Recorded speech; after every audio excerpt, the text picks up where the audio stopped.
Bonsoir à tous, on va faire la débat bella de l'internet, on a dit qu'on a pour donc on est sur le plateau de Dollar TV, donc à Messega émission, on va y aller à Fante, à Cameroun qui droit, à Cameroun qui dénigré, à Cameroun qui numéro blanc.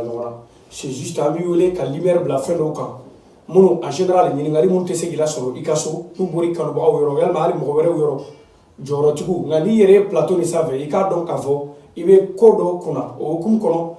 En bas, il est invité Bella de l'Infrère. À la famille, à Kafo, ce n'est pas quelque chose de bagarre. Fente, Kafo, fait Meke, Magaye, Kawolo, Femela, la Inite, oui.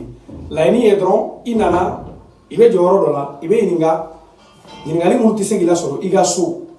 Donc, on a un plateau qui est Tengila. Au Kumkonala, on a invité Flavan Boloroyambi. Donc, on a un Tengula, un chien fleur plateau sans fait, où Bella de l'Infrère présenté. Donc, oui, M. Oumar Togola et M. Diallo. Donc d'abord, on commence par M. Oumar Togola à lui présenter à Tokona Djamou, nationalité si possible avec Mouké. M. Togola, on a fait bien. Assalamu alaikum wa rahmatullahi wa barakatuh. Merci beaucoup, Bella de l'Inflobila. Mariaou, on est clé, on est Yokumane Wati. Merci, on Bella de l'Inflobila. Bella de l'Info à Kairola. Kosovo. Merci beaucoup. Embarquons, nous les morts Togola. Kosovo. Conseiller président ni au Sigla. Kosovo. Depuis janvier Kalo. Kosovo. Clé, ta, à nous commander avec les mois. Au délai. Kosovo. Kosovo. Inch'Allah, quand on dit tout le monde Bella de la, il a Yola. Kosovo. Quand embarquons, on faut nous et anga ambassadeur Mogo. Kosovo. Ambassadeur Anaka Jamaka, Bella de l'Info. Bella de l'Info, Inch'Allah. Kaklaka Mali et Bella de l'Info, Ani et Baraka Yogo. Bella de l'Info. Conseil comme Krengranga secrétaire général. Kosovo. Ani Akadjama, frère à Zénasi Moho Conseil là. Kosovo. Bella de l'Info. Bella de l'Info. Kaklaka Politingo, Anga Bamaliba, Yamola. Kosovo. Hashim Goita. Kosovo. Naka Premier ministre Chauvel Maga. Ubame. Amu Bella de l'Info. Inch'Allah. Inch'Allah. Merci. On était avec M. Oumar Togola qui vient de se présenter comme le président de la communauté malienne ici à Mauritanie. Donc également on a M. Diallo donc, qui est là aussi, qui va se présenter. Donc M. Diallo il est là. Bienvenue sur Dollar TV. On a folie billet. Il y a un jabi wele. On a un wele jabi à Diarane Kodjou. Donc folie ni bouya masiki à Mokawi. Donc si ça comme ni chien folie à plateau là, on va y faire qui présenter. Moussa Diallo. Moussa Diallo, oui. Au Conseil des Maliens de Mauritanie, au secrétaire général. Ka tashi bla doke manye blala. Ka nyashi ambarmake mano e bajaga. Kosovo. Ala ya liga kalfa nala seven damado. Ala ka hinala. Ala ka hinala ka ya fafa na. Ka foli belebele ke Dollar TV nyamo waso bela jeli. Merci beaucoup. Kerenkere ala ka foli ke Monsieur Touré aga timnanjala. Merci beaucoup. Diarane Kodjou. Ya ala ka fodi ala sona mana mo jorana wakati. Inch'Allah. Merci beaucoup. Merci, M. Diallo. Donc, encore à M. Diallo Lamé, qui se présentait le secrétaire général de Maliens de Mauritanie, du Haut Conseil des Maliens de Mauritanie. Nous faisons encore parce que ce n'est pas un souci de faire des erreurs. Voilà, mais il faut l'éclaircir en fait. Voilà, donc on vient avec le président qui se présentait tout de suite, M. Togola. Donc, d'abord, je pense qu'il est le président par intérim. Parce qu'à mon avis, il y avait un président. Effectivement. Ok, d'accord. Donc, président par intérim. Donc, maintenant, on fait un au conseil au conseil des Maliens de l'extérieur. Il me sait depuis quand à Bureau Foro c'est la Mauritanie. Depuis Watu Djumé, à Ouénion Soro, qu'à ce qu'il y a présence. Bon, il y a un peu nenga secrétaire général no Kosovo no Moussa Diallo Kosovo anga document chama be abulo Kosovo fayin fana alhamdulillah bara aya do fana kala tabarikala Kosovo comme on de do mais ambe do fo mais ale ko alhamdulillah rabbil alamin chama be ale bulo gafo ka fa ne be afana ko do mbala aba ko la fana basité ambe kuma di ale mo la ka fota ko na la. Donc le président autorise M. Diallo, secrétaire général, à répondre à ces questions à sa place. Donc, M. Diallo, la question est à vous. Diallo sona machallah. Donc, comme il y a indiqué qu'il faut au conseil sigira wakati jumé oui wakati jankoyi. Kosovo. Kadaka au conseil bureau chairman de sigira Mauritanie. Kadamne depuis Dr Gakoula. Parce que fois dans ma tambouroma. ka b'o la ka se Jugamadi Jalo ma ka se Isaka Traoré ma ka laban ka se Umar Togola ma bi an bɛ ale min ka kɛnɛ kan nka ni i ye ɲininkali kɛrɛnkɛrɛn k'a ɲɛsin conseil bureau min ni o ka mandat bɛ sen na an bɛ se k'o jaabi di o conseil bureau in sigira ka bɛn octobre kalo tile fɔlɔ 2017 o conseil mandat ye san 5 ye donc o kɔrɔ ye k'a fɔ k'a daminɛ octobre kalo tile fɔlɔ 2017 o mandat kan ka ban octobre kalo tile fɔlɔ 2022 o ye san 5 mandat ye. D'accord. Monsieur Diallo, cette question est très importante. On va persévérer dans la question toujours. Aux questions que l'on a fait, il est présent Tchamafo, Janikase Isaka Traoré, Janikase Umar Togola, il est mort Sabaou et mort Nani ou mort Flani, on a trop fort. Est-ce que j'étais dans les normes ou qu'a fait respecter les tourneaux pour présenter les Maliens ici à Mauritanie? Bon, au conseil, Tony. Sariyaw de b'a kɔnɔ o sariyaw bɛ dafalen kungo bolo sariyaw bɛ latɔgɔ ma ni a fɔra ko haut conseil président kan ka sigi baara ɲɛbila dɔw de bɛ kɛ au conseil des Maliens de l'extérieur a bɛ gafe de bɔ Mali la ka na a bɛ f'o ma ko feuille de route de renouvellement o feuille de route de renouvellement in kɔnɔna la sariyasen minnu bɛ yen nɔ ni olu sariyasenw kan ka latagama communauté président ka sigi o sariyasenw de b'o kɔnɔ. Mais mɔgɔ caman tɛ min dɔn o ye mɔgɔw hakili ye dɔrɔn k'a fɔ n'i ye haut conseil président ye o kɔrɔ ye k'a fɔ ko maliyɛn bɛɛ de ka hakɛ b'i kan o ye fili ye ka d'a kan haut conseil ye tɔn de ye tɔn min ni i bɛ fɛ ka k'a tɔn de ye fɛn fɔlɔfɔlɔ min diyagoyalen don i kan o ye i ka kati ta n'i y'a kati ta o kɔfɛ sariyasenw de bɛ yen sariyasen minnu kan ka latɔgɔ ma donc ni conseil président bɛ sigi o feuille de route min bɛ na sigicogo 3 de bɛ yen nɔ min fɔlen don a kɔnɔ sigicogo fɔlɔ k'a ɲini association maliyɛn minnu bɛ yen nɔ o jɛkulu minnu bɛ yen n'olu kɔnɔdonnen don ambassade fɛ ou bien ni consulat bɛ jamana min kɔnɔ ka olu wele u bɛɛ ka délégué di ka na o déléguéw ka fara ɲɔgɔn kan u ka jɛ ka mɔgɔ sugandi o ye a condition fɔlɔ ye condition filanan ni o ma ɲɛ a la a bɛ ɲini maintenant maliyɛn minnu bɛ yen nɔ k'a fɔ ko haut conseil kati b'u bolo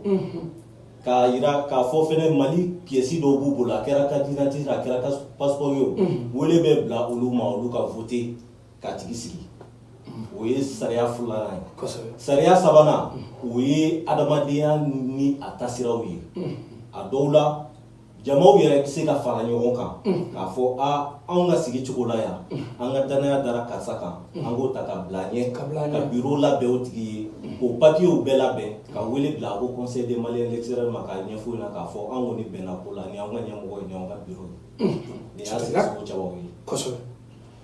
Merci, Monsieur Diallo. Donc, on vient avec Monsieur Togola. Votre réponse a été très pertinente. Famali be sɔrɔ aw ka jaabi la kojugu maintenant an bɛ fɛ ka min dɔn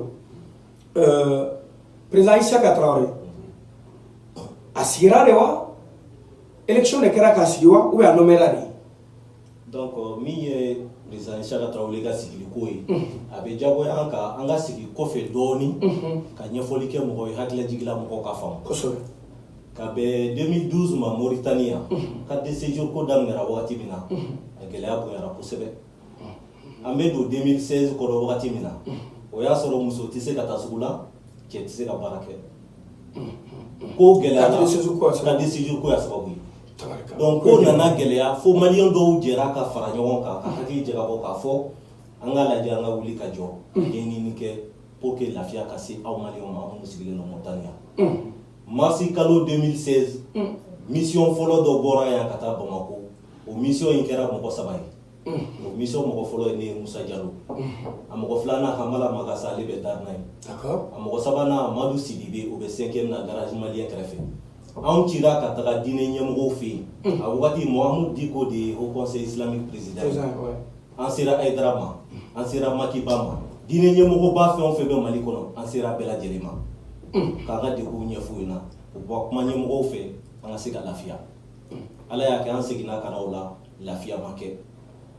An balima dɔw bɛ yen Mamadu Bobo Kulibali ale sera n'a patrouillekɛlaw ɲɛ a bolila ka yɛlɛ étage sanfɛ a sera ne a y'i cun a nana bɛn nɛgɛ ma nɛgɛ donna a la a sara sur place o kɛli min kɛra tiɲɛna o ma bɛn maliyɛnw ma o tɛ bɛn jama bɛɛ farala ɲɔgɔn kan k'a ɲini o yɔrɔ bɛɛ la an ka mission filanan dɔ wuli ka taga Mali la cette fois-ci an ye délai de sigi k'a fɔ le 22 août 2016 n'o y'a sɔrɔ carte de séjour ko in degun ma bɔ maliyɛnw kan maliyɛn bɛɛ b'i ka kasa cɛ ka segin ka taga Mali la an ye mission wuli ka taa frontière daw la frontière da minnu ni Mauritanie tegunnen don ɲɔgɔn na mɔgɔ 5 wulila ka taa o mission kɛnɛ kan o mɔgɔ fɔlɔ ye ne Musa Jalo mɔgɔ filanan Nuhu Keta mɔgɔ sabanan Wojuma Samake ale bɔra Nouadhibou ka na mɔgɔ 4 o ye Sulemani Ɲagate mɔgɔ 5nan o tun bɛ an ɲɛ Bamako o ye Mamadu Sidibe ye an taara Ɲoro ka Goki kɛ ka Jema kɛ Turunkunbeni Nara ninnu olu bɛɛ lajɛlen kɛra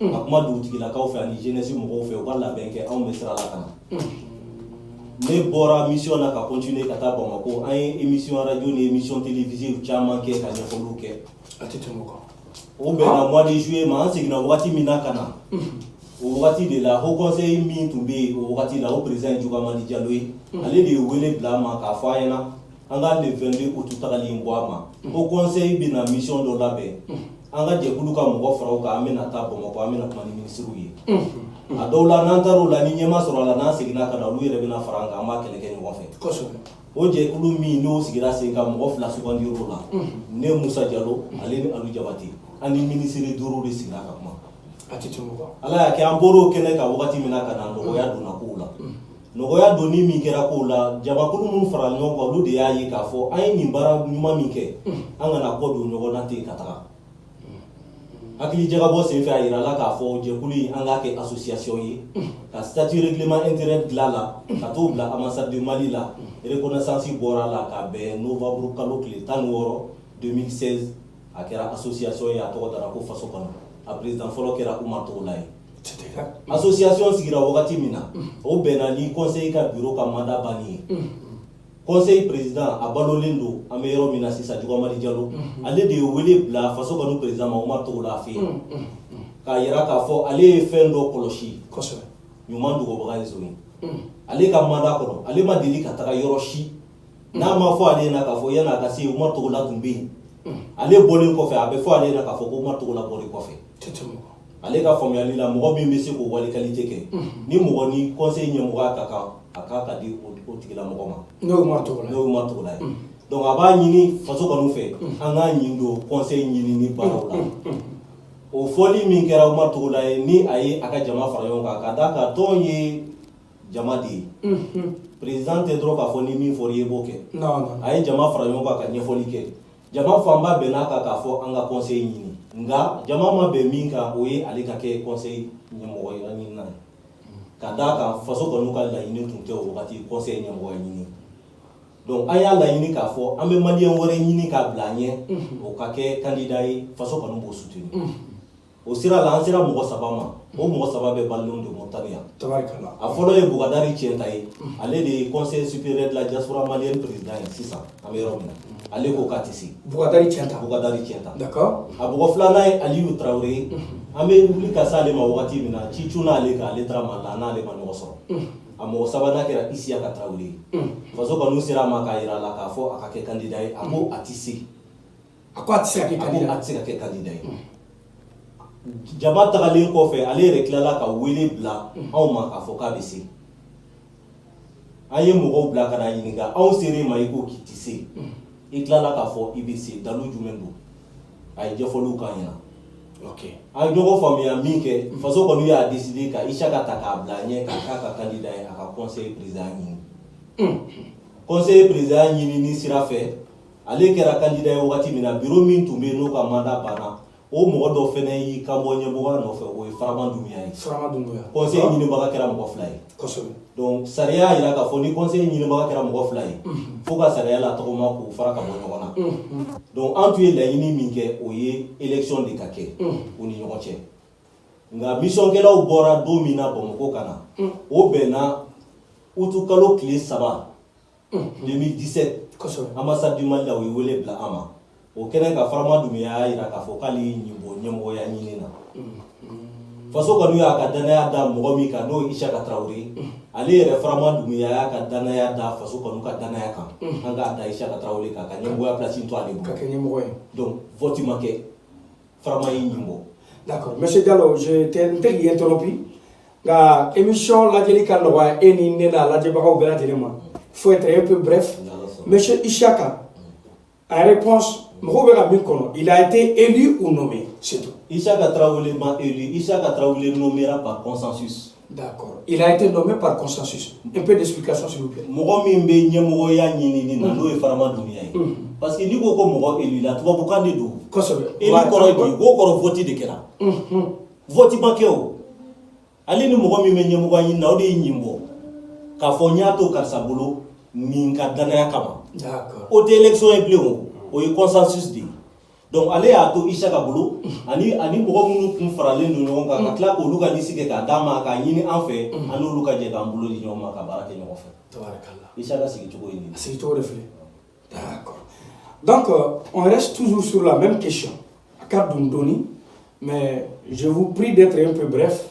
Émission na kɛcogo. Je sais que vous avez 1000 choses à dire, je sais. Mais a b'a surunya dɔɔni pour que aw yɛrɛ ka lajɛbaga minnu bɛ taga o kana fɔ heure fila n tɛ se k'o bɛɛ lajɛ. Donc c'est juste ça. N'o tɛ an ka baara don. Nous on est là pour ça. Donc maintenant, mais pourquoi même il a été destitué? Donc Isaka ka wulili mɔgɔw ka dɔn k'a fɔ sariya sɔsɔli o de kɛra sababu ye. Ka d'a kan n ye a fɔ a ɲɛna ka kuma kɔnɔna la k'a fɔ tɔn o tɔn sariyaw de don sariya minnu kan ka labato. D'abord c'est une question monsieur Diallo. Je sais que vous êtes sur la bonne réponse. Mais en Gabara, il y a une question posée. Faites, Internet va poser trop maintenant. N'a te outdoor, on va poser. Et moi, dans cette question, ça ne vous manque pas de respect. Isaka Traoré d'abord, à la destitution, a eu confirmé. Parce qu'il y a un président qui est déjà là. À la présentation, ça va vous là déjà, on va dire qu'il est destitué. Selon l'émission, selon vous. Mais destitué là, mon kama. Voilà, mais nous avons dit parce que vraiment, comme on avait émission là, c'est exact. Parce que on fait des couilles bi, quand on a mon chama on début au moins formé l'osso. Bon, il sait comme on fait des émissions qui n'est qu'à quand faire forme on te formé. Non, tu peux. On a la émission là. On a la émission. Donc il sait qu'à voulez coup nia nia fina qu'à force saria sosoli de qu'à sababu ya voulez là qu'à bon. Ay saria de soso. Kadaka ni ye conseil ni moy. Il ka bara keta donné. C'est exact. Nga bureau de bibolo bureau min kono bena ka bara keta do.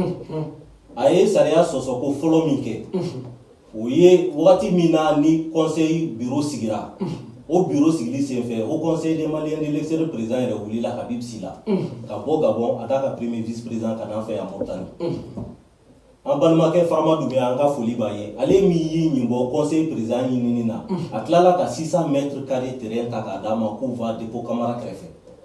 K'a bɛ fɛ yɔrɔ ka jɔ k'o tɔgɔ da ko maison des Maliens de Mauritanie. Ka da k'o ŋaniya tun b'ale yɛrɛ la. Ah, tabarikala. An ka foli bɛ Farama ye. Continue. Donc ni wale min kɛra n'o jara Habib Sila ye. Habib Sila yɛrɛ wulila ka na yɔrɔ biriki fɔlɔ da k'a bolo don a kun ka CFA million 2 bɔ k'a di k'o y'a ka dɛmɛ.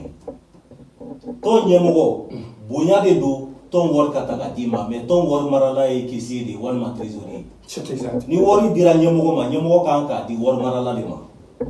Bureau y'a ɲini k'a fɔ ka wari di wari marala ma wari ma sɔrɔ k'a di wari marala ma o kɛra sariya sɔsɔli fɔlɔ ye. Tiɲɛ na ye million 2 min di. O ma se ka sɔrɔ k'a di wari marala ma. Sariya sɔsɔ fɔlɔ. Sariya sɔsɔli filanan o wari min ni o dira dɛmɛ ye o y'a sɔrɔ ale yɛrɛ tun ye kumakan dɔ di ka d'a kan n'i kɛra ɲɛmɔgɔ ye n'i ye kumakan di n'i m'i ka kumakan in bato i bɛ i b'a fɔ i ye sariya de sɔsɔ. Kosɛbɛ. Ka d'a kan ale yirala maliyɛnw na siɲɛ fɔlɔ la ka bɛn utukalo tile 6 2017 maison des jeunes la. O kɛnɛ ka Farama ye terrain in d'a ma ale wulila k'i jɔ maliyɛnw ɲɛkɔrɔ k'a fɔ ko dans un délai de 3 mois. Kalo 3 kɔnɔ. Kalo 3 kɔnɔ a bɛ dans salle de réunion jɔ ale yɛrɛ ka bureau secrétaire général ka bureau ani ɲɛgɛn 2. K'o jɔ terrain kan. Terrain kan o kɛra utukalo tile 6 2017 je m'excuse. Wari in dira octobre kalo tile fɔlɔ 2017. Fo an sigira ka taga juin kalo tile 4 2018 san kelen ni dɔɔni o kɔfɛ maliyɛnw ka président kɔrɔ ala ka hinɛ la Ibrahim Boubacar Keita ale yɛrɛ fɛnɛ wulila ka se an ma Mauritanie a ye 50 000 € bɔ k'a di maliyɛnw ma. o wari dira conseil président ma o wari fɛnɛ ma se ka sɔrɔ ka di trésorier ma nga o wagati kɔnɔ kuma min fɔra dugu kɔnɔ o ye ko faso kanu mɔgɔw bɛ kɛlɛ la ko ka wari d'u ma o ka wari dun ka sɔrɔ anw b'a dɔn anw ni ala cɛ an bɛ kɛlɛ de la pour que wari in ka minɛ a ka don sariya sira fɛ ni wari dira wari marala ma wari bɛ taa bila compte de la ni min kan ka kɛ wari la wari in tɛ conseil ta ye wari in ye maliyɛn bɛɛ de ta ye ni min kan ka kɛ wari la conseil ka sigi ka hakili jagabɔ kɛ o hakili jagabɔ ni bɛn kɛr'o la ka maliyɛnw wele k'o ɲɛfɔ maliyɛnw na ka yamaruya ɲini maliyɛnw fɛ ka sɔrɔ k'o baara in kɛ. d'accord Isaka ma sɔn mun ma o de ye ko ka wari di wari marala ma sɔn ma wari ma sɔrɔ ka di wari ma sɔrɔ ka di wari marala ma version wɛrɛ tun b'aw bolo wari ko la aw kun ye ŋaniya wɛrɛ ta ka wari in sɛgɛrɛ min tɛ k'a fɔ wari marala k'a minɛ ye ŋaniya min tun bɛ anw na wari in kun kan o ye ŋaniya kelen de ye wari ka di wari marala ma o y'a sariya sira de ye ni wari dira wari marala ma e ye Ture ye e hakilina ne tɛ se k'i bali o la ne ye Jalo ye ne hakilina e tɛ se ka ne bali o la mais an bɛ tɔn de kɔnɔ tɔn min kɔnɔ sariyaw de bɛ ni min kan ka kɛ a la bureau de bɛ sigi k'a fɔ an bɛ nin kɛ bureau de b'o décider wari kunkan ko la n'o décidera wagati min na maliyɛnw bɛ wele k'a da maliyɛnw tulo kan k'a da ka wari in dira ko maliyɛn bɛɛ de anw ta tɛ ka maliyɛnw informer ka sɔrɔ k'o baara in kɛ. Isaka ne ka faamali la a bɛ jalaki ni a banna ka wari di trésorier ma n'o de tun ye aw ka laɲini ye ka wari di parce que dans une association légale n'i ye papier kɛ association na ka ban dɔrɔn i y'a bila sariya kɔnɔ ce qui est le statut et règlement intérieur donc o kɔni ye wari marala kɛrɛnkɛrɛn kosɛbɛ tɔn kɔnɔ k'a fɔ wari ka di wari marala ma a ka mara o tɛ kojugu ye nka yalima aw dalen b'a la ni Isaka contactera il peut confirmer ce que vous venez de dire n'an y'a wele don dɔ nataw la. ne bɛ ka kuma minnu ɲɛf'i ɲɛna ne bɛ kuma ninnu bɛɛ fɔ avec preuve à l'appui. a tɛ tɛmɛ o kan k'a bɛ fɛn fɛn fɔ ko dalu b'a bolo. dalu de b'a la d'abord fɛn fɔlɔfɔlɔ min kɛra n'o yɛrɛ kɛra gasi ye parce que an bɛ yafa deli kɛ lajɛlikɛlaw fɛ an bɛ nin émission in kɔnɔ mais a man di anw yɛrɛ y'an ka kuma dɔw fɔ parce que y a des choses qui sont très sensibles. kosɛbɛ kosɛbɛ. wari dira don min na gɛlɛya fɔlɔfɔlɔ min sɔrɔla a kɔnɔ o sɔrɔla ambassade du Mali yɛrɛ kɔnɔ. ambassade kɔnɔ yɛrɛ. ambassade yɛrɛ kɔnɔ ka d'a kan wari di yɔrɔ la ambassadeur ye ɲininkali kɛ ko est ce que trésorier bɛ yan wa. o don o conseil président Isaka Traoré a y'a yira k'a fɔ ko conseil ma sira trésorier ma sira sɔrɔ ka na ambassadeur ko sariya bolo fɛ ne man ka wari in di ka d'a kan ne ye ambassadeur ye ne ye ambassadeur responsable ye mais wari ko bɛ passer comptable de ka bolo kan normalement ne kan ka wari in minɛ comptable bolo k'a di e ma e k'a di trésorier ma o bɛɛ kan ka kɛ aw ɲɛna yan nka mɔgɔ minnu bɛ kɛnɛ kan olu bonya kama ka d'a kan an ka cɛkɔrɔba Farama Dunbiya min ye dutɛrɛ d'a ma o don ale tun bɛ kɛnɛ kan donc cɛkɔrɔba ninnu ka bonya kama n bɛ wari in di mais aw b'a ɲini trésorier fɛ papier min bɛ yen n'a kan k'i bolonɔ bila a la k'a fɔ k'a ye wari sɔrɔ a b'a fɔ a ɲɛna a ka na ka nin bolonɔ bila papier in na ka yira k'a fɔ a ye wari sɔrɔ. trésorier taara o baaraw kɛ. fo bi trésorier bolo ma bila bolonɔ ma bila o la. est-ce que le trésorier a jugé ce qui lui est des droits parce que sariya dɔ de bɛ trésorier bolo kɔ. sariya min bɛ trésorier bolo o ye ni wari dira président ma président kan k'ale wele ka wari d'ale ma ni wari ma sɔrɔ k'a di ale ma lui il ne peut pas se porter responsable k'a fɔ a b'i bolonɔ bila sɛbɛn la min bɛ se k'a ɲangi sini. ambassade ma ko poursuivi fana. ambassade y'a poursuivi k'a wele à 2 reprises k'a fɔ a ɲɛna a ka na dossier signer a ko non ni ambassade bɛ fɛ ale ka dossier signer wari dira min ma ambassade fɛ ambassade k'a fɔ o ɲɛna o k'ale contacter maintenant ko kan ka passer sariya sira fɛ a ka passer o sira fɛ à partir de ce moment ale bɛ nin bolonɔ bila sɛbɛn na fo bi bolonɔ ma bila o sɛbɛn na. bolonɔ ma bila la. donc o ye gɛlɛya dɔ ye min sɔrɔ ambassade kɔnɔna la donc bɔ kɛra yen min na wari bɛ président bolo o ye jalaki yɛrɛ dɔ ye fɔlɔ mais min kɛra la degun yɛrɛ belebeleba ye n'a yirala k'a fɔ ko mɔgɔ dɔw de ko wari ka dun wari kana kɛ ka baara kɛ k'a sɔrɔ anw bɛ siran na min ye. o jɔn ka kuma ye. parce que kuma minnu bɔra ka fɔ dugu kɔnɔ o ye k'a fɔ ko faso kɔni de ko ka wari di alors que kuma minnu bɛ fɔla k'aw ka dun quoi. k'aw ka dun alors que kuma min bɛ fɔla maliyɛnw ɲɛna kuma jɛlen yɛrɛ tɛ faso kanu yɛrɛ tɛ conseil kɔnɔ nin ye faso kanu président ye mais ale ye haut conseil 3e vice président de ye ne bɛ faso kanu tɔn kɔnɔ mais ne ye haut conseil secrétaire général ye haut conseil bureau de ko ka wari di k'a bila sariya bolo kan. nka ni ŋaniya wɛrɛ bɛ mɔgɔ la min tɛ jɛlenya ye i bɛ mɔgɔw de sɔrɔ wagati bɛɛ ka kuma lankolon fɔ kuma lankolon minnu ni tiɲɛ tɛ kelen ye nka bamananw b'a fɔ ko tiɲɛ ani nkalon tɛ kelen ye parce que galo bana me bolla cogo cogo ni tiɲɛ wulila tile kelen a b'a minɛ ka da kan n bɛna kuma kunkurunin fɔ ka nin yɔrɔ in datugu an tun siranna min ɲɛ o ye ni wari in ma bila a bila yɔrɔ la a bɛna fɔ ko min kan ka kɛ ni wari ye o de tɛna se ka kɛ ni wari ye. C'est exact. an dun bɛɛ b'a dɔn anw maliyɛnw anw minnu bɛ Moritani k'a fɔ a fɔra ko wari tun kan ka kɛ min ye n'o baara daminɛra depuis juillet kalo 2018 an filɛ nin ye juillet kalo 2022 de la san 4 a fɔra ko wari kan ka kɛ min ye o ma se ka laban fo bi. O ye mun ye? o ye maliyɛnw ka chantier ye.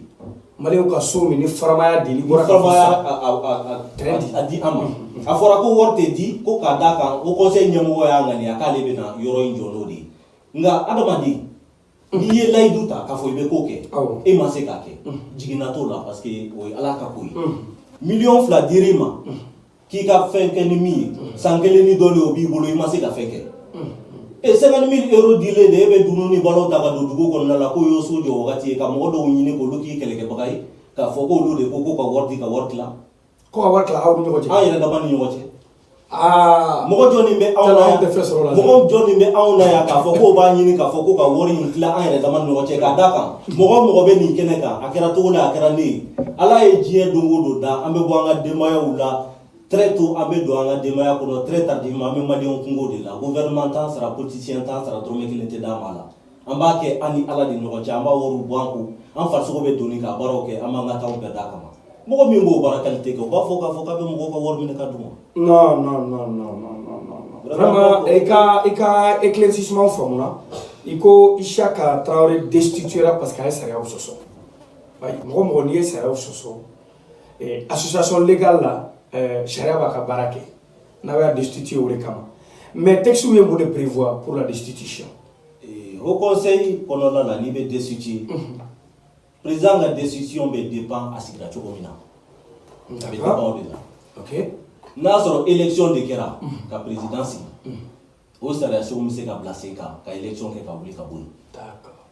Ni association délégués de kɛra mandataires ye a bɛ fɔ olu ma ko association membre de droit ka d'a kan n'i ko k'i b'i ɲin don conseil ɲɛmɔgɔya ɲinini na ne ka association b'i ɲin don a la i ka tɔgɔ sɛbɛn sara o ye 10 000 ou bien i b'o sara o y'i ka droit d'adhésion ye kalo o kalo i ka cotisation 5000 i kan k'o sara fo ka mandat ban.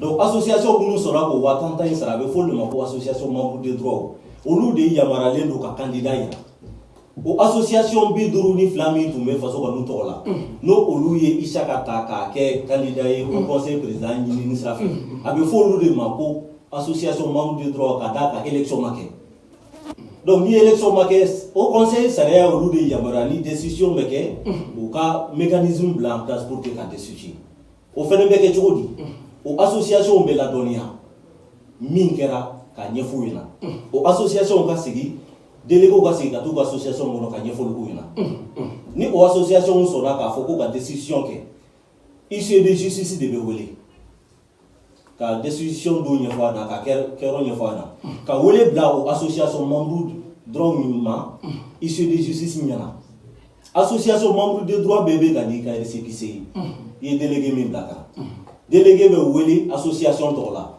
yali e sɔnna ka ka décision ma wa awɔ n sɔnna i bolonɔ bila sɛbɛn na ni min y'a yira k'a fɔ k'a ma sɔn o n'a ko bɛ ɲɔgɔn na o ti jagoya donc association 52 min bɛ yen n'a fɔra k'olu ye association membre de droit ye o association 52 la association 44 olu de y'o bolonɔ bila sɛbɛn na k'a yira k'a fɔ ko ka Isaka wuli ka bɔ yen ka d'a kan a ye sariya sɔsɔ ko caman. D'accord. O rapport in de kɛra ka bɛn le 12 décembre 2021 an y'o rapport de bila ka taga au conseil des maliens de l'extérieur la au conseil des maliens de l'extérieur o décision de entérimé ka bɛn le 7 janvier 2022 k'o rapport in notifié ka ci ka taa ministère des maliens de l'extérieur la ka ci ka taa ministère des affaires étrangères la ka a ɲini a ka ci ka na ambassade du Mali la mais comme administration ko don lettre ka suma donc lettre sera affaires étrangères la mais ka bɔ affaires étrangères la ka na ambassade du Mali la o kuntagala janyara bon yamara fɛnɛ tɛ anw bolo ni ambassade du Mali ma lettre sɔrɔ k'a fɔ k'an bɛ bɔ publiquement k'a yira k'a fɔ ko Togola ye président ba déterminé fo wagati min na ambassade du Mali ye lettre sɔrɔ o wagati de la sariya y'an yamaruya an ye assemblée générale kɛ assemblée générale min senfɛ an y'a yira maliyɛnw na k'a fɔ ale de kɛra président par intérim président par intérim. Donc sariya ye min fɔ président ka décision na k'a da président yɛrɛ sigicogo kan. Sigicogo kan. O de ye nin. K'a da Isiaka sigicogo kan. Sigicogo. D'accord aw ni Isiaka bɛɛ bɛnnen dɔ a kan k'a fɔ ko association ye 52 ye wa. Association malien min bɛ yan. Awɔ. Min bɛ sariya kɔnɔ min b'aw ka sariya kɔnɔ. Min bɛ anw ka sariya kɔnɔ. Parce que n'a fɔra k'a fɔ ko min bɛ sariya kɔnɔ. Min bɛ sariya kɔnɔ o tɛ k'a fɔ min ka di ye Ture. Min bɛ sariya kɔnɔ o tɛ k'a fɔ min ka di ne ye. Min bɛ sariya kɔnɔ o ye Haut Conseil des Maliens de l'extérieur bɛ min ko la dɔn. Min ko la dɔn kosɛbɛ. Haut Conseil des Maliens de l'extérieur ye baara kɛ ni min ye yan. Haut Conseil b'o de ko la dɔn. Bɛn kelen dɔ o kɔni kan k'a fɔ o ye 52 ye. O ye 52 ye. donc 43 o de ye bolonɔ bila sɛbɛn na. Ka destituer. Ka d'a kan Isiaka bɛ sigi don min na. Association minnu ye association membre de droit ye. Olu association de membre de droit présentera mission kɛla minnu bɔra Bamakɔ kan. Bureau min sigira ça fara Isiaka kan. O bureau in fɛnɛ présentera mission kɛla minnu bɔra Bamakɔ kan.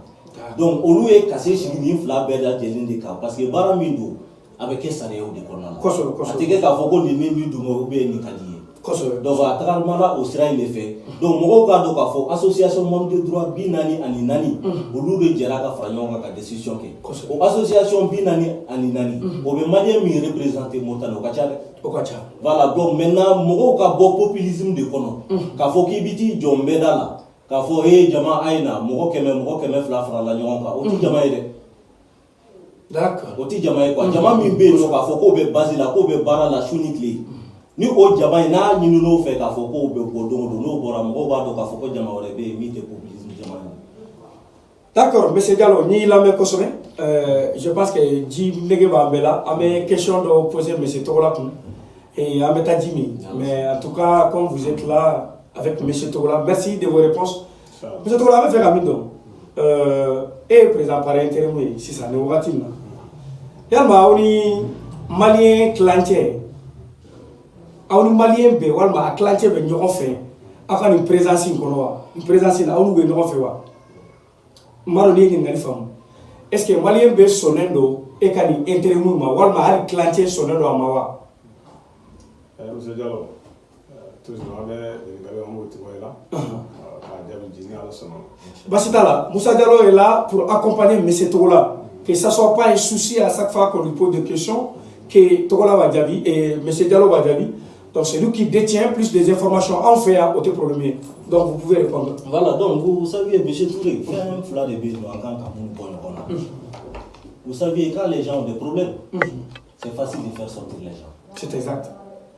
Parce que quand nous avons créé Domina, quand nous sommes Maliens, ça va faire en moins de 30 minutes. Moi, je suis tombé en 2016 là. Je suis venu à façon quand nous avons l'Assemblée générale avec les Tchoukou de Ounaniafina. Quand nous sommes Maliens, ça va faire pendant 30 minutes.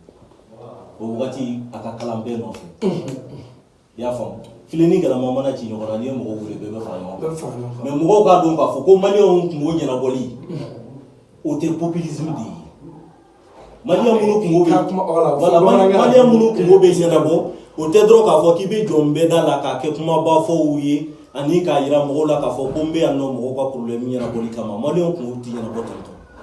Maliens kun bɛ ɲɛnabɔ avec du concret équipe de bɛ terrain kan minnu bɛ wuli su ni tile ka wuli ka jɔw kɛ maliyɛn minnu bɛ dugu kɔnɔ minnu bɛ kasow la ala k'an kisi ni minnu fatura minnu bɛ gɛlɛya wɛrɛw kɔnɔna la k'o baaraw labɛn o sira kan an b'a dɔn k'a fɔ n'i ye maliyɛn sigi 100 o 100 anw ni 90 bolo bɛ ɲɔgɔn bolo o sira kan mais ni o bɔra la k'a fɔ ko i bɛ taa kɛ ka bɔ nbɛda de la k'a fɔ ko ni laɲini in bɛ na i bɛ wele bila maliyɛnw ma.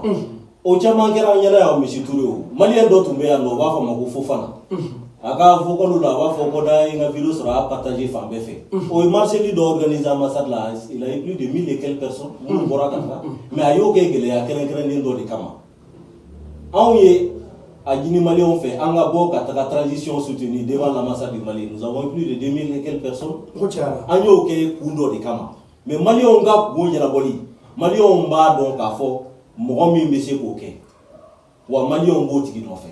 Donc an k'o kiiri to maliyɛnw bolo parce que maliyɛnw de b'an filɛ olu de bɛ émission autorisé ni k'u b'a autorisé olu ka yamaruya de kɔnɔ an bɛ question sɔrɔ n'a ma olu diya ka question ci an tɛ mɔgɔ sɔrɔ k'a invité. Donc il n'y a pas de souci an bɛ taa pause la pour quelques minutes monsieur Diallo on va revenir également à monsieur Togola.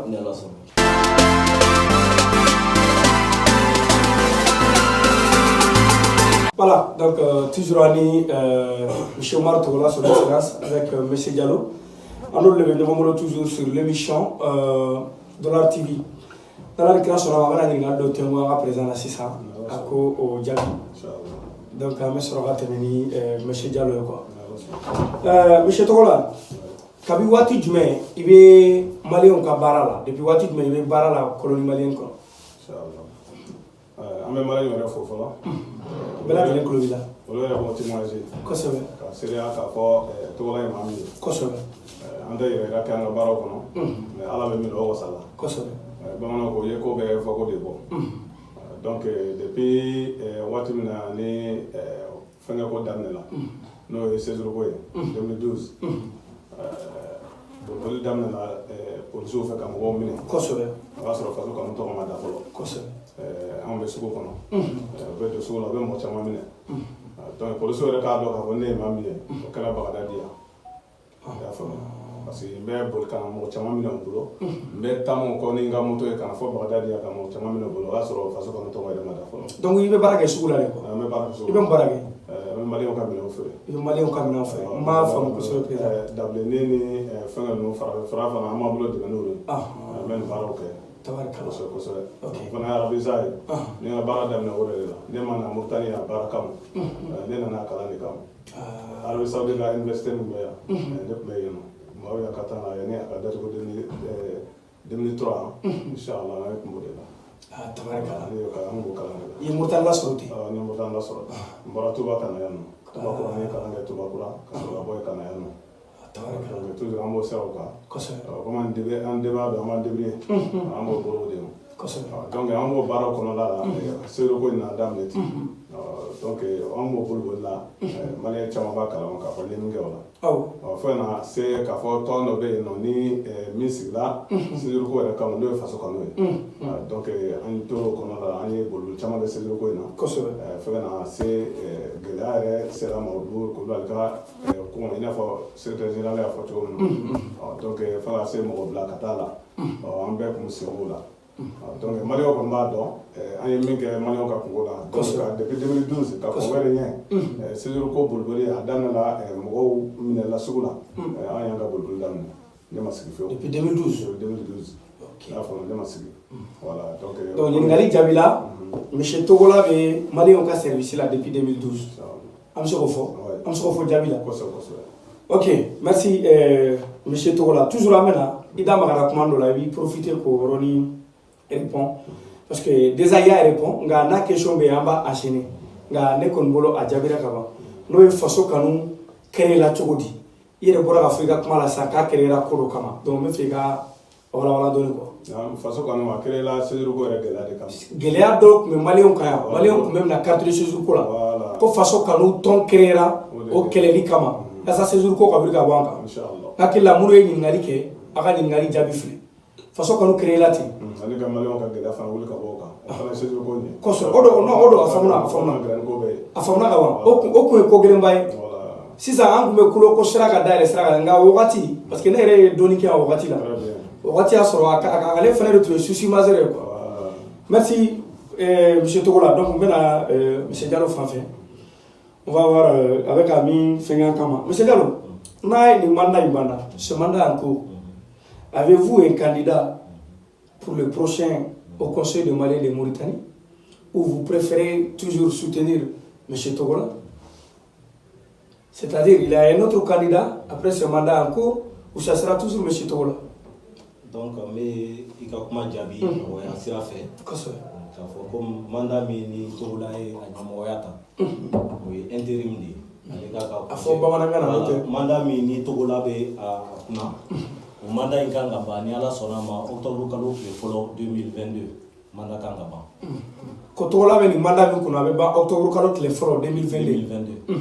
Nga mɔgɔw k'a faamuya dɔrɔn k'a fɔ ko adamaden yɛrɛ ɲuman t'a laɲini ka kɛ ɲɛmɔgɔ ye adamaden ɲuman o tɛ ɲɛmɔgɔya ɲini mɔgɔw de bɛ wuli ka se i ma k'a fɔ karisa kɛ ɲɛmɔgɔ ye o de ye ɲɛmɔgɔ ɲuman ye donc ɲɛmɔgɔ ɲuman t'a yɛrɛ sugandi mɔgɔw de b'a sugandi ni ala y'a kɛ ni mandat in kuncɛra ni maliyɛnw wulila ka ɲini mɔgɔ o mɔgɔ fɛ k'a fɔ ko i ka kɛ candidat ye ka d'a kan u dalen don a la n'i kɛra candidat ye i bɛ se k'u ka kungo ɲɛnabɔ o kɛra faso kɔni mɔgɔ ye o ma kɛ faso kɔni mɔgɔ ye faso kɔni pɛrɛnnen don wagati bɛɛ k'o tigi soutenir ka d'a kan anw ka laɲini ye mɔgɔ de ka sigi ɲɛfɛ min bɛ se ka maliyɛnw ka kungo ɲɛnabɔ ni yɛrɛ ka intérêt personnel tɛ ka d'a kan n'a sɔrɔ haut conseil ɲɛmɔgɔya de tun ka di an ye n bɛna kuma lasigi dɔɔni don min na Juga Madi Jalo y'a wele a fɛ yen o don in bɛɛ an tun b'a kɛ candidat ye wa an dalen don a la n'an tun y'a kɛ o candidat ye o don mɔgɔ tun tɛ Moritani min bɛ se ka bati o don nka an y'a yira mɔgɔw la de k'a fɔ k'anw tɛ ɲɛmɔgɔya nɔfɛ o de kama an wulila ka se maliyɛnw ma maliyɛn minnu yɛrɛ tɛ faso kɔni kɔnɔ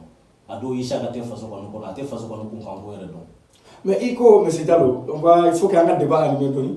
Il faut tout de suite ka kuma kɔnɔ ko ɲɛmɔgɔ ɲuman ta yɛrɛ sugandi.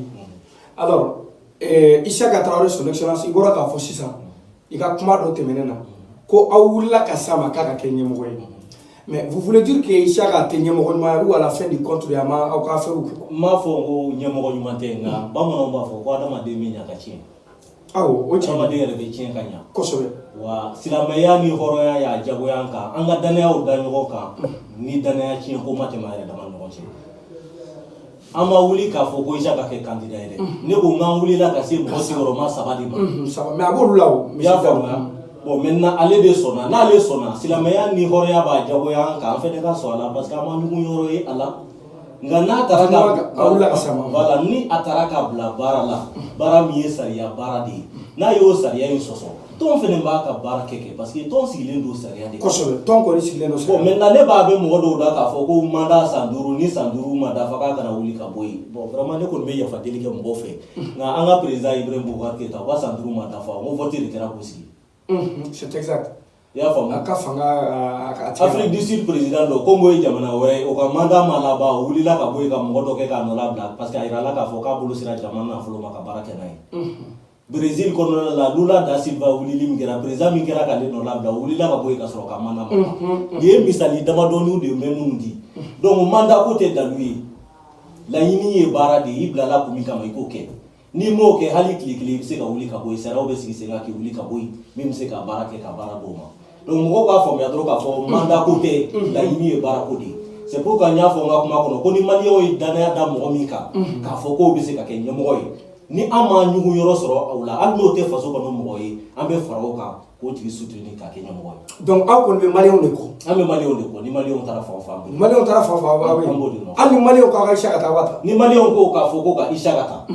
Ni anw ka bureau y'a ye k'a fɔ anw tɛ se ka Isaka soutenir parce que anw ye fɛn y'a la maliyɛnw ma fɛn min ye a la an m'an retirer ka d'a kan an ye fɛn min y'a la o kan nka an t'an retirer ka d'a kan ko Isaka dɔrɔn don parce que tɔn o tɔn n'a bɛ baara kɛ a bɛ baara kɛ ni laɲiniw de ye i y'a faamu conseil bureau min bɛ yen bi ni faso kɔni b'a kɔnɔ nka mɔgɔw b'a fɔ ko faso kɔni ko dɔnbaliya don tɔn min ye Isaka Traoré sigi o tɔn in kɔnɔ coordination ba 3 de b'a kɔnɔ. Parce que faso kɔni ko yɛrɛ la mɔgɔ caman b'a fɔ k'a fɔ faso kɔni o tɛ faso kɔni yɛrɛ dɔn parce que mɔgɔ caman ka faamuyali la ko faso kɔni association kelen de ye alors que faso kɔni dun ye coordination d'association de ye association 30 ni kɔ de bɛ faso kɔni kɔnɔ. Ne yɛrɛ kun t'o kalama. I y'a faamu donc faso kɔni ye coordination d'association kelen tɛ Tamasek jɛman minnu bɛ Moritani olu ka coordinateur Mohamedou Ag Ibrahim ale ka association bɛ taa fo dɔɔnin b'a jɛ 20 na o b'a kɔnɔ. Ka daminɛ région de Mopti Tombouctou Gao o coordination ba dɔ bɛ yen nɔ ɲɛmɔgɔ ye Mohamed Al Faraji o b'a fɔ a ma Mohamed Touré association b'a bolo a bɛ taa fo 10 ni dɔ la o b'a kɔnɔ olu de farala ɲɔgɔn kan ka kɛ jɛkuluba ye faso kɔni tɔgɔ la ka Isaka soutenir ka kɛ candidat ye donc mɔgɔw k'a faamuya k'a fɔ problème yɛrɛ tɛ faso kɔni ko yɛrɛ dɔrɔn ye fɛn camanw de b'a kɔnɔ donc mɔgɔw tɛ minnu détail dɔn donc u k'a dɔn dɔrɔn k'a fɔ ni an y'a décider don o don k'a fɔ k'an bɛ mɔgɔ dɔ sugandi o b'a sɔrɔ anw yɛrɛ dara la k'a fɔ n'an ye karisa ta k'a bila ɲɛ a bɛna bila laɲini min k'a ban a bɛna o mana kɛ mɔgɔ o mɔgɔ n'a y'o danaya sɔrɔ an bɛ tugu o kɔ ni Ala sɔnna ma inchallah mais k'a fɔ mɔgɔw ye k'a fɔ an ka laɲini tɛ ɲɛmɔgɔya ɲini ye ka d'a kan ni mɔgɔ min bɛ ɲɛmɔgɔya dɔn degun min b'a kɔnɔ n'i b'o dɔn mɔgɔ tɛ nata ɲɛmɔgɔya nɔfɛ ka d'a kan ni ɲɛmɔgɔya in an bɛ télé de la an bɛna fɔ mɔgɔw ye k'a faamu mɔgɔ tɛ ɲɔgɔn kunkolo foroko b'a nɔfɛ ka d'a kan kalo sara t'a la. Aw tɛ sara mɔgɔ kelen tɛ yan min dɔn min bɛ dɔrɔmɛ 1 sɔrɔ i b'a bɔ i kun k'a di i b'i farisogo dogo ka doni ka taga baara de kɛ i b'a kɛ fi sabilillahi de Ala kama hali selidon min y'a ka selidon ye n'o dugusajɛ a ka ca la olu t'anw sɔrɔ an ka denbaya la o b'a sɔrɔ an bɛ boli la ka maliyɛnw yɔrɔ ɲini seliba min tɛmɛna kɔrɔ nin o seliba in dugusajɛ an y'a laɲini k'a fɔ an bɛna bɔ taa bɔ maliyɛn minnu bɛ kaso la an bɛ taa b'o ye an bɛ jɛra an ka denbaya kɔ seli dugusajɛ k'an bɛ taa ɲɛ da maliyɛn aw taara so kan an taara yen mais an taara sɔrɔ malheureusement k'u kɛlen don ka yɔrɔ datugu ka d'a kan mɔgɔ 7 sɔrɔ olu cɛ ma coronavirus yɛrɛ u ye confiné don quoi visite interdit donc a ka dɔgɔ seli yɛrɛ tile 3 kɔnɔna la k'a n'an ka denbaya ka sigi dɔrɔmɛ 1 tɛ d'i ma i tɛ place sɔrɔ a la aw bɛ ɲɔgɔn kunkolo foroko mais aw bɛ mɔgɔ i ka nin kuma in nafa ka bon kosɛbɛ aw bɛ mɔgɔ dɔw dɛmɛ minnu bɛ kaso la n'u ka dossier n'u ka fɛn fɛnkɛnen don mɔgɔ o mɔgɔ bɛ yen nɔ maliyɛn na ko n'an ye information sɔrɔ a tigi kan n'an bɛ se k'a dɛmɛ ni sira min an b'a dɛmɛ n'o sira ye mais mɔgɔw k'a dɔn fɛnɛ k'a fɔ n bɛna a kuma ni fɔ peut-être ni mɔgɔw m'a faamuya u ka yafa parce que kuma na fɔ cogo Moritani tɛ Mali région ye dɛ Moritani ye jamana de ye jamana de don c'est exact sariyaw de b'a kɔnɔ ɲɛmɔgɔ b'a la i bɛ ɲangi cogo min na Mali kɔnɔ i bɛ ɲangi o cogo kelen na Moritani la donc anw ye tɔn ɲɛmɔgɔw de ye kosɛbɛ ni degun ser'i ma an bɛ wulikajɔw de kɛ k'a lajɛ degun bɛ se ka wuli ka bɔ i kan cogo min na mais maliyɛnw k'a dɔn k'a fɔ an tɛ se ka Moritani minɛ k'a bolo da kɔfɛ k'a fɔ ko fo diyagoya a ka kɛ tan o t'an ka baara ye ka d'a kan anw ye association de ye anw tɛ institution ye institution min bɛ maliyɛnw tɔgɔ la yan nɔ o ye ambassade du Mali ye wa hali ambassade du Mali a bɛ ɲinini de kɛ autorités fɛ a tɛ se ka diyagoya donc an bɛ baara o baara kɛ an b'a kɛ siraw de fɛ min b'a to maliyɛnw ka lafiya an k'o yɔrɔ fana faamu kosɛbɛ mais an tɛ se k'a fɔ ko ni karisa ko ko fo ka kɛ tan ko fo diyagoya an k'a kɛ o cogo la a tɛ se ka bɛn hali Mali la o tɛ voilà hali Mali la o tɛ kuma tɛ jamana wɛrɛ kɔnɔ donc nin yɔrɔ in de fɛnɛ faamuyali baliya bɛ mɔgɔ caman na parce que olu b'a fɔ an ka mɔgɔ dɔ datugulen don an ye haut conseil mɔgɔw wele u ma sɔn ka foyi k'a la k'a sɔrɔ u bɛ ka dɔ kɛ u bɛ ka laɲiniw kɛ mais e bolo ko k'a kɛ cogo min na a tɛ se ka k'o cogo la k'a fɔ ko haut conseil wulila dɔrɔn bi ka taga k'e ka mɔgɔw ka place ni sɔgɔma non man nɔgɔn n'a sɔrɔ a bɛ sariya ka bolo ça c'est pas facile ça c'est pas facile Ala k'a sɔn a tigi ma. Amina Rabi monsieur Diallo vraiment a ka wulikajɔw ka ɲi a ka wulikajɔw ka ɲi kojugu voilà donc toujours on est avec monsieur Togola donc sisan ni question ni ɲininkali bɛ taa ye fan fɛ ni ɲininkali tɛ dɔwɛrɛ mun de bolo dalen don i bolo k'a kɛ i bɛna mun de kɛ i ka mandat tɔ kɔnɔna la ci jumɛn b'i bolo k'o kɛ mandat tɔ in kɔnɔna la quoi c'est-à-dire monsieur Diallo si je me suis pas fait comprendre qu'est-ce que le président par intérim doit accomplir durant le mandat en cours c'est ça ma question nga ɲininkali y'o de baara kɛrɛnkɛrɛnnen jumɛnw bɛ yen nɔ mandat in tɔ kɔnɔna na kosɛbɛ an bɛ bɛɛ lajɛlen fo bɛɛ lajɛlen tulo b'i la komi an ye a fɔ an ɲɛna cogo min na an ye haut conseil baarakɛlaw ani président kɔrɔ tun bɛ da min na n'o ye Saga ye o de ye ka commission de sigi yɔrɔ min ni a ko k'a fɔ a ye baara kɛ yen nɔ k'a fɔ so in ko so in a bɛna ban k'a yira k'a fɔ fɛn caman bɛ a y'olu sɛbɛn k'a fɔ bɛɛ sannen don donc anw y'a yira a la k'a fɔ an bɛna commission de sigi parce que fɛn ninnu an b'u ye donc so in a ma ba fana nafolo fana a bɛɛ lajɛlen tilankɛ bɛɛ lajɛlen donna so in na donc a ka di anw ye an y'o laɲini kɛ k'a fɔ an bɛna commission de sigi a ma sɔn o yɔrɔ la toujours an kɔni an ye laɲini bɛ ne bolo an bɛna commission de sigi ka taa yɔrɔ in k'a lajɛ nafolo min n'a donna la nafolo min n'a ba don a la baara in yɛrɛ a kɛra cogo di ni Ala sɔnna wulikajɔ bɛ n bolo ka ɲɛsin an ka baara in ma se Ala sɔnna ni Ala sɔnna n'o ye cɛ ye terrain min di a kan k'o de ma sa fara n ka terrain di fo Ala sɔnna ok o ye ko ɲumanba ye parce que maliyɛnw ka so kɔni baraji bɛ nin baara in na kojugu maliyɛn dɔw bɛ dugu kɔnɔ yan o t'u ta yɔrɔ dɔn donc vraiment ni maliyɛnw ka so kɛrɛnkɛrɛnnen an bɛ terrain dibaga fo kosɛbɛ an b'a profiter an ka caméra ɲɛfɛ k'a fɔ yan kosɛbɛ hali n'a sɔrɔ a tɛ Dollar TV dɔn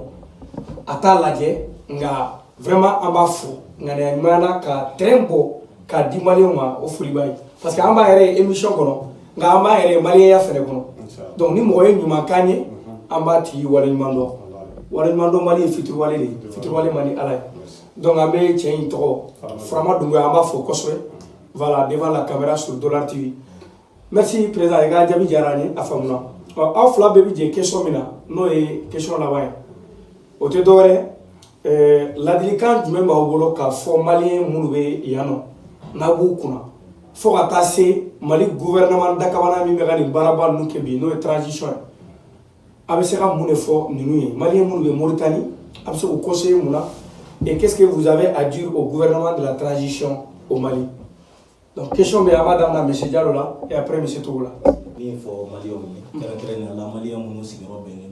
D'abord, c'est bon.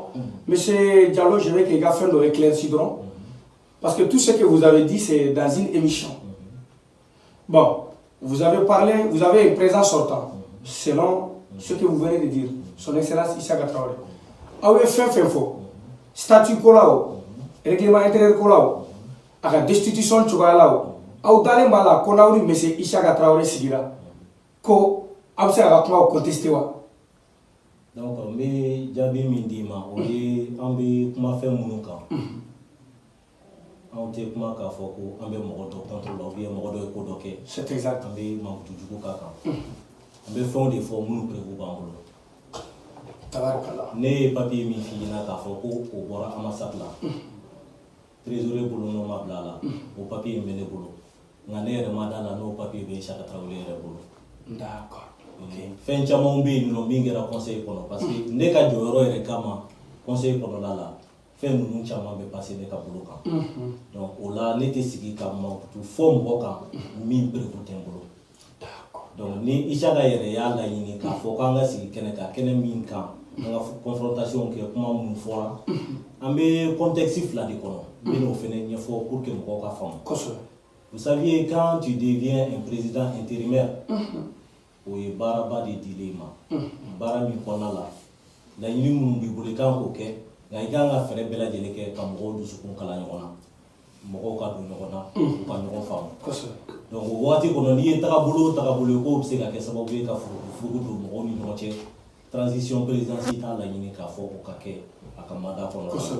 Donc n'an y'a ye k'a fɔ a kɛnɛ bɛ se ka sigi cogo la min b'a to Maliens ka la kunnafoni k'a sɔrɔ a ma kɛ ni ɲɔgɔn dɔgɔya ni sama-sama ni kuma lankolon fɔli ye an pɛrɛnlen don ka na kɛnɛ kan nka ni kɛnɛ de sigilen don k'a fɔ ko kumaw de bɛna fɔ dɔgɔyama sen fɛ an bɛ laɲini min kɔfɛ ni o ye ka kuma k'a prévu yira n'o tɛna y'a kɛnɛ kan an tɛ se ka ye o kɛnɛ qualité kan ka d'a kan an yɛrɛ baara min kɔnɔna la o ka yamaruya. C'est tout à fait responsable.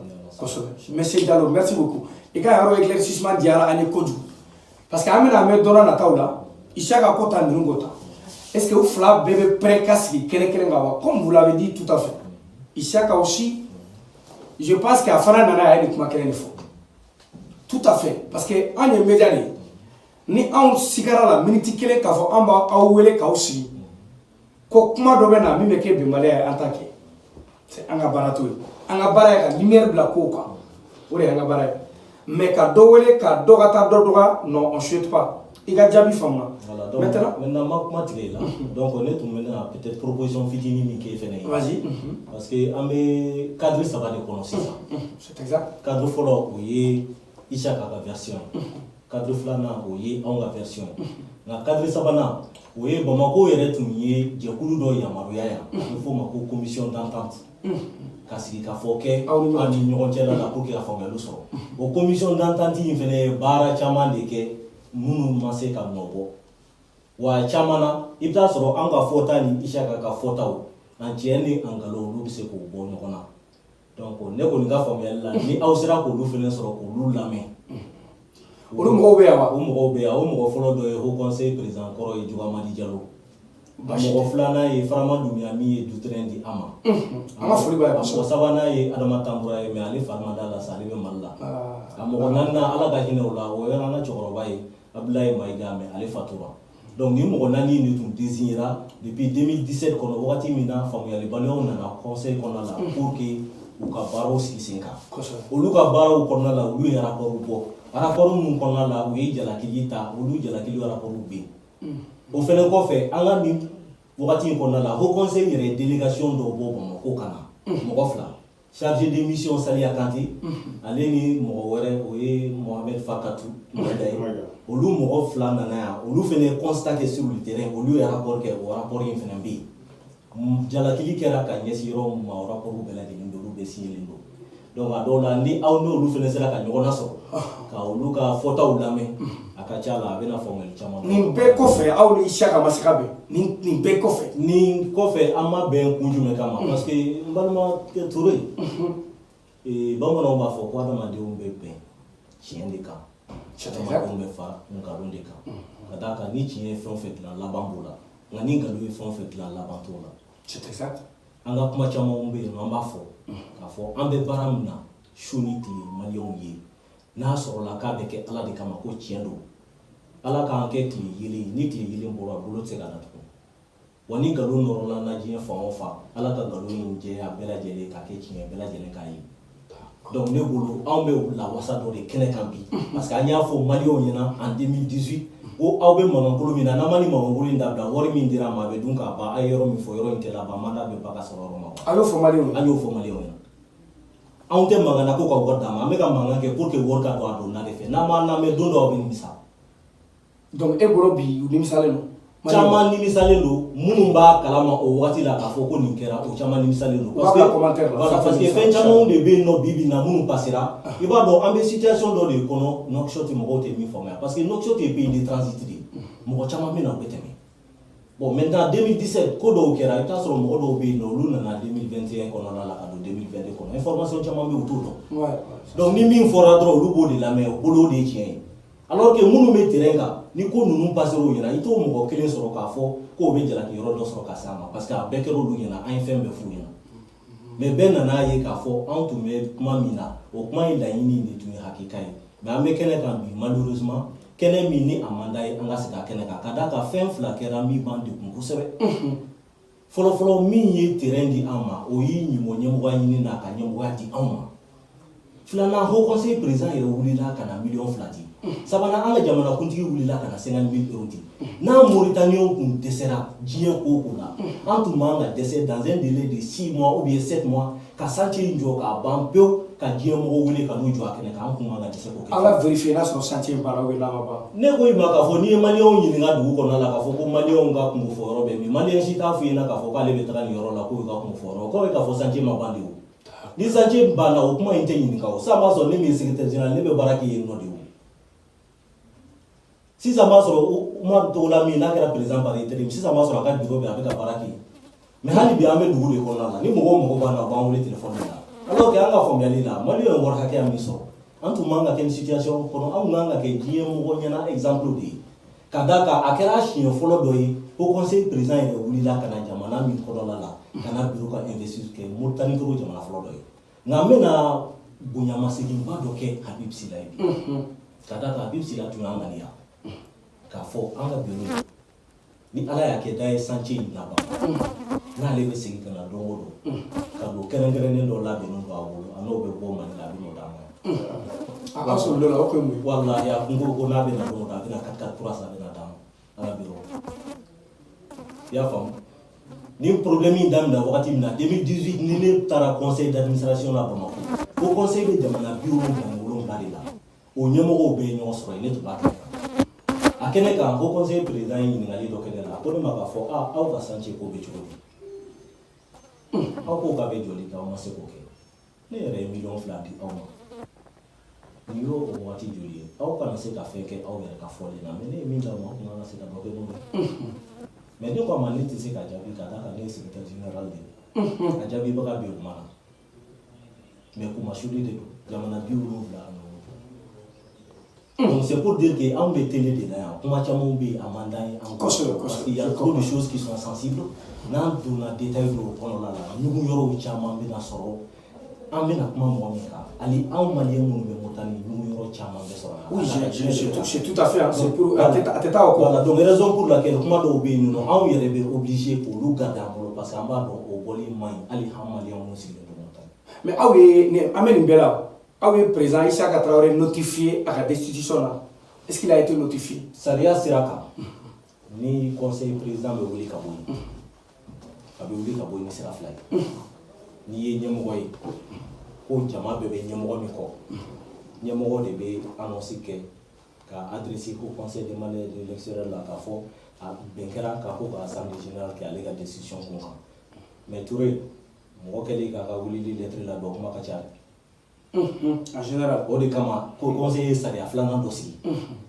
an ka ni président t'o lahala kɔnɔ n'i ye tɔn sigibaga kɛ mɔgɔ 3 ye ni mɔgɔ 2 y'a yira k'a fɔ ko a ka wuli ka bɔ yen o rapport in ka labɛn k'a ci ka taga Bamako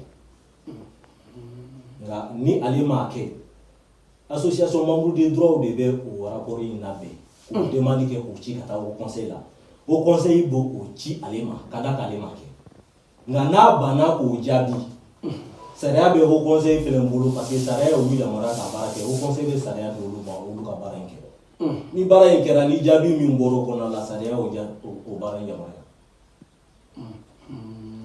donc lettre cira wagati min na ni lettre adressera Bamako la Bamako ye lettre ci ka segin ka na lettre ma jaabi nka o tɛ lettre fɔlɔ ye lettre sigiyɔrɔma caman de cira wagati min na gɛlɛya donna bureau kɔnɔna la k'a ci Bamako ma n'o cira ma n'a ma sɔn k'o jaabi o ye lettre sigiyɔrɔma caman ye o conseil ye o lettre minnu cira k'olu bɛɛ de fara ɲɔgɔn kan k'olu fara décision kan k'a yira k'a fɔ wele bilala ma an ye nin lettre ci a ma a m'o jaabi wele bilala ma an ye lettre ci a ma a m'o jaabi aw bɛ wele minnu bila ma n'a m'u jaabi kɔ k'olu lettres ci k'olu fara rapport yɛrɛ décision kan k'a yira k'a fɔ ale banna nka mɔgɔw k'a dɔn k'a fɔ tɔn ɲɛmɔgɔ ta tɛ tɔn ye dɛ i bɛ bila ɲɛfɛ baaraw de b'i bolo i kan ka mun kɛ n'i bɔra o sariya hukumu kɔnɔna la sariya wɛrɛw bɛ yen minnu bɛ yamaruya ka baara kɛ min tɛ e yɛrɛ ye o ye diɲɛ tɔn bɛɛ ye.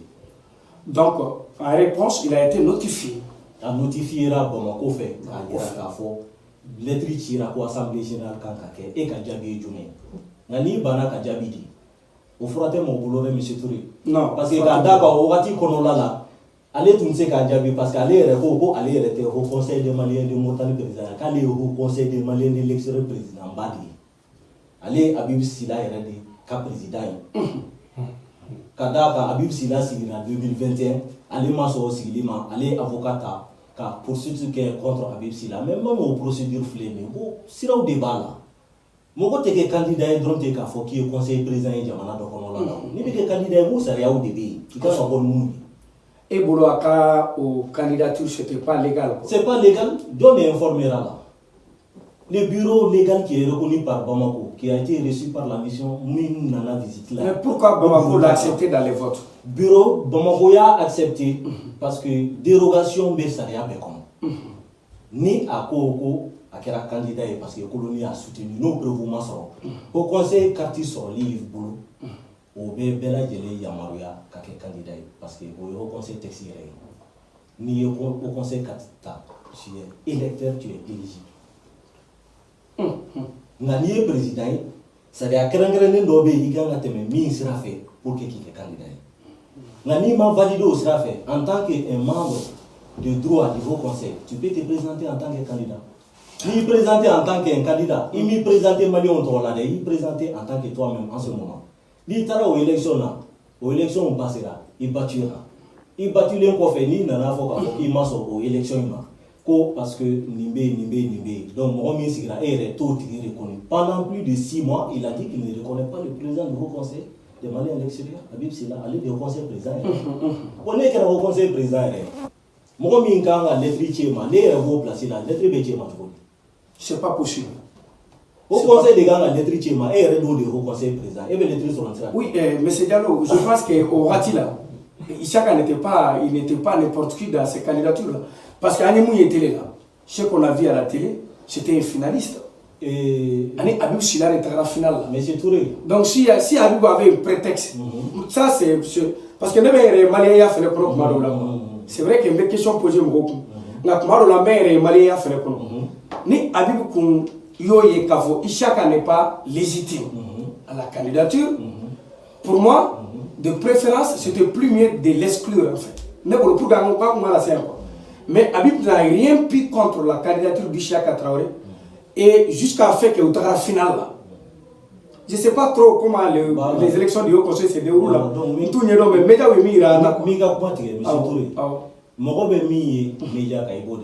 C'est exact. Mais moi j'étais sur le terrain, monsieur Touré.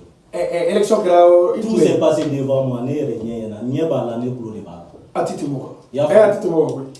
Ne participera ni fait de A à Z. Ishaka candidature, d'abord il n'a pas été soutenu par la Mauritanie. Nganya fina chokum na sariya ya Yamaruya ka ke candidat ni sirawore. O sira yofo. Nga e ba do Mali tumbe na hala mi kono do. Kadaka adamadi ibe wuli wakati be ka ko ke popa po wo popa po mais tien de ko ni tien na ko iti na tien ko ni tien ya fam anya me vidéo do la ka fo ko sur les 77 pays ko jamana bi naani ni dɔɔni tun bɛ mɔgɔ dɔw bolo ni jamana bi naani dɔn b'e bolo kaban l'élection est déjà gagnée n'i kɛra candidat ye sur 77 pays n'i ye jamana bi naani duuru sɔrɔ élection ma gagné sauf que la réalité était autre parce que minnu bɛ fɔ réseaux sociaux sanfɛ o réseaux sociaux kan kumaw de ye mais ko la réalité de bɛ terrain mais sanfɛ Habib Sila yɛrɛ a tun bɛ sariya kɔnɔ k'a kun ye selon beaucoup de monde mɔgɔ caman ka fɔ la Habib Sila ka sariya ko ni i ko ko an da don la ko m'o ye domaine wɛrɛ ye kosɛbɛ tu sais haut conseil kɔnɔla la o tɛ haut conseil ye ala bɛ jamana kɔnɔ kosɛbɛ on dit que la loi n'est pas rétroactive a fɔ bamanankan na ni sariya taara sariya tɛ segin a kɔfɛ sariya bɛ taa ɲɛfɛ a bɛ taa ɲɛfɛ a bɛ taa ɲɛfɛ ni jamana ɲɛmɔgɔ ye a ɲini jamanadenw fɛ k'u ka constitution falen i b'a dɔn ni constitution falenna sariya dɔw bɛ yen nɔ o ye compteur bilalen à zéro de kosɛbɛ i y'a faamu c'est exact maintenant haut conseil kɔnɔna la texte dɔ de tun bɛ yen texte min amendement kɛra o amendement kɛli min kɛra donc o ye compteur bila à zéro donc compteur bilala à zéro maintenant Habib Sila il peut se présenter. Ah d'accord. Il y a la sariya kɔnɔ ye compteur talen zéro la compteur talen zéro la ale bɛ se k'i présenter a ka présentation in fɛnɛ kɔnɔna la a ye gɛlɛya dɔw sɔrɔ a yɛrɛ bɛ jamana min kɔnɔ a ye gɛlɛyaw sɔrɔ yen o kumaw cayara n'o ye a ka pays ye n'o ye Gabon kuma caman fɔra ok bon maintenant an nana terrain kan wagati min na i b'a dɔn nin ko ninnu ye sariya ko de ye jamana minnu bɛ na conférence sen fɛ olu jamanaw de bɛ mɔgɔ kelen choisi olu de bɛ voter i y'a faamu donc olu jamanaw de y'a valider k'a fɔ candidature min baara min kɛra texte la o ye compteur bila à zéro donc maintenant tout le monde peut se présenter o kɛra u ka bɛnkan ye fɔlɔ même Habib Sila même le président sortant même pour le président sortant fɔlɔ filanan d'accord wari min ni conseil sariya yɛrɛ tun y'a yamaruya k'a fɔ n'i bɛ kɛ candidat ye o wari in ka sara o déléguéw bɛnna kan k'a fɔ ko kumaw cayara k'a fɔ ko o wari saralibaliya o bɛna kɛ sababu ye ka mɔgɔ dɔw ɲin bɔ ɲɛmɔgɔya ɲini na u jɛnna k'a fɔ ko k'o wari in bɔ a la bɛɛ k'i présenter wari tɛ sara bilen wari tɛ sara bilen bɛɛ k'i présenter donc bɛɛ ka présenteli kɔnɔna la sisan Ishaka il était libre de se présenter au même titre que Habib Sila au même titre que n'importe qui et mɔgɔw ka faamuyali la k'a fɔ ko candidat kɛra mɔgɔ fila ye candidat ma kɛ mɔgɔ fila ye dɛ candidat kɛra mɔgɔ saba de ye i y'a faamu Ishaka ye candidat ye Habib Sila ye candidat ye Fransi fɛnɛ ye candidat dɔ bɔ sauf que ale tun tɛ sariya la ka d'a kan sariya fɔlɔfɔlɔ min bɛ yen ni o bɛ yamaruya ka kɛ candidat ye n'i ye conseil président ye a tun t'o kɔnɔna la sariya filanan min bɛ yen n'i ye membre de droit ye a tun kɛlen don k'o sariya fɛnɛ sɔsɔ donc u y'ale ka candidature annulée ka sababu k'o ye i y'a faamu bon maintenant Ishaka tun ka médiatisation sera niveau min na ani kuma minnu fɔra a n'a fɔra réseaux sociaux sanfɛ k'a fɔ ko jamana bɛɛ b'a nɔfɛ o wagati a ma nɔgɔn ɲɛmɔgɔ si ma k'a fɔ k'i bɛ Ishaka ɲin bɔ a la parce que n'i y'a ɲin bɔ a la a bɛ kɛ i b'a fɔ fanga dɔ de tun b'a la ni a bɛna se ka conseil ɲɛmɔgɔya sɔrɔ n'o fanga ye